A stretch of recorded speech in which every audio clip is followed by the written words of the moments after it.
Students, நம்ம இன்னைக்கு பார்க்க போகிற டாபிக் என்னன்னு பார்த்தீங்கன்னா சாஃப்ட்வேர் டெஸ்டிங். சாஃப்ட்வேர் டெஸ்டிங்கில் ஃபஸ்ட்டு டெஸ்டிங்னா என்ன பார்க்க போகிறோம். டெஸ்டிங் மீன்ஸ் என்னது, எதையாவது ஒன்று இருக்கு இல்லையா. இப்போ நம்ம வந்து டெஸ்டிங் மீன்ஸ் இந்த இடத்துல எப்படின்னா, ஒரு சிஸ்டம் வந்து எப்படி எவால்வேட் ஆகுது, அது ப்ராசஸ் வந்து எக்ஸிக்யூட் ஆகுது, அது மட்டும் இல்லை அந்த சிஸ்டத்தில் காம்போனன்ட்ஸ் இருக்கலாம் இல்லையா, அது ஹார்ட்வேர் சாஃப்ட்வேர் எது வேணால் இருக்கலாம். அது வந்து பார்த்திங்கன்னா எப்படி வந்து நம்ம வந்து அதை வெரிஃபை பண்ணுறோம், அதாவது கரெக்டாக இருக்கா அப்படின்றத பார்க்க தான் டெஸ்டிங் சொல்லணும் இல்லையா. அது எப்படி பண்ணலாம், பை மேனுவல் ஆர் ஆட்டோமேட்டட், எப்படி வேணாலும் பண்ணிக்கலாம். இது வந்து பார்த்திங்கன்னா எங்கே எப்போ நடக்கும்னு பார்த்தீங்கன்னா, டெஸ்டிங்னு linear sequential model to test the software for bugs.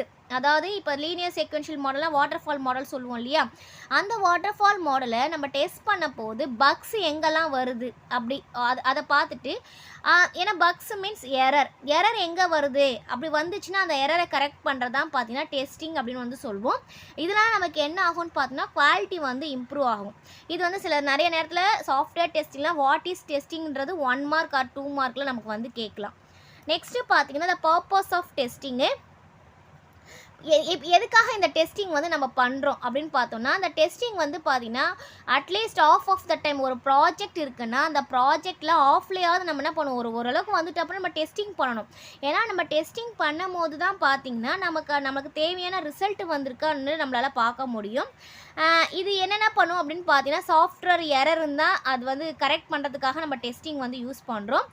முக்கியமாக பார்த்தீங்கன்னா எதுக்காக இந்த டெஸ்டிங் பண்ணால் குட் குவாலிட்டி சாஃப்ட்வேரை கொண்டு வரதுக்காக தான் இந்த டெஸ்டிங் கொடுக்குறோம். ஓகேவா, டெஸ்ட் பண்ணால் தான் நமக்கு என்ன எரர் இருக்குது தெரியும். எரர் இருந்தால் தான் நம்மளுடைய யூசர் நீட்ஸ் வந்து நம்ம வந்து சாட்டிஸ்ஃபை பண்ணிட்டோமா நமக்கு தெரியும், இல்லை அந்த சாஃப்ட்வேர் எப்படி ஒர்க் ஆகுது அப்படின்னு சொல்கிறோம். இப்போ இந்த மித்ன்றவர் என்ன சொல்கிறான்னா, good programmers write code without bugs அப்படின்னு வந்து சொல்கிறாரு. ஆனால் ஆக்சுவலாக அது வந்து ராங்கு. ஒரு குட் ப்ரோக்ராம்ஸாக நம்ம ஆகணும்னா ஹிஸ்ட்ரி என்ன சொல்லுது அப்படின்னு பார்த்தீங்கன்னா, இதில் ஒரு ப்ரோக்ராமர், நான் ஒரு நல்ல ப்ரோக்ராமர் அப்படின்றது எரர் இல்லாமல் க்ரியேட் பண்ணுறது கிடையாது. அந்த எரரை எப்படி நம்ம வந்து ஹேண்டில் பண்ணுறோம், அது வராமல் எப்படி தடுக்க போகிறோம் அப்படின்றது தான் பார்த்தீங்கன்னா ஒரு குட் ப்ரோக்ராமர்ஸோடைய வேலை. அதான் ஒரு குட் ப்ரோக்ராமர்ஸ் சொல்லுவோம். முக்கியமாக பார்த்தீங்கன்னா மித்து சொல்கிறது வந்து சில நேரத்தில் ராங்காக இருக்கும். நம்ம ப்ராக்டிக்கலாக யோசித்தோம்னா நம்ம நிறைய விஷயங்களை நம்ம வந்து கற்றுக்கிட்டோம். எரர் இருந்துச்சுன்னா அந்த எரரை எப்படி ரெக்டிஃபை பண்ண போகிறோம், அது ஒரு சேலஞ்ச். அந்த எரர் வராமல் எப்படி பார்க்கணுன்றது இன்னொரு சேலஞ்ச். அதனால் பக்ஸ் வந்து வரணும். ஓகேவா, இதுதான் பார்த்தீங்கன்னா testing and purpose of testing. இந்த ஃபஸ்ட்டு டாபிக் வந்து நம்ம வந்து பார்த்துட்டோம் சாஃப்ட்வேர் டெஸ்டிங்கில். அடுத்த டாப்பிக்கில் வந்து நான் அடுத்த டாப்பிக்கை வந்து நான் வந்து போடுறேன் அடுத்த இதில். ஓகேவா, தேங்க்யூ ஸ்டூடெண்ட்ஸ்.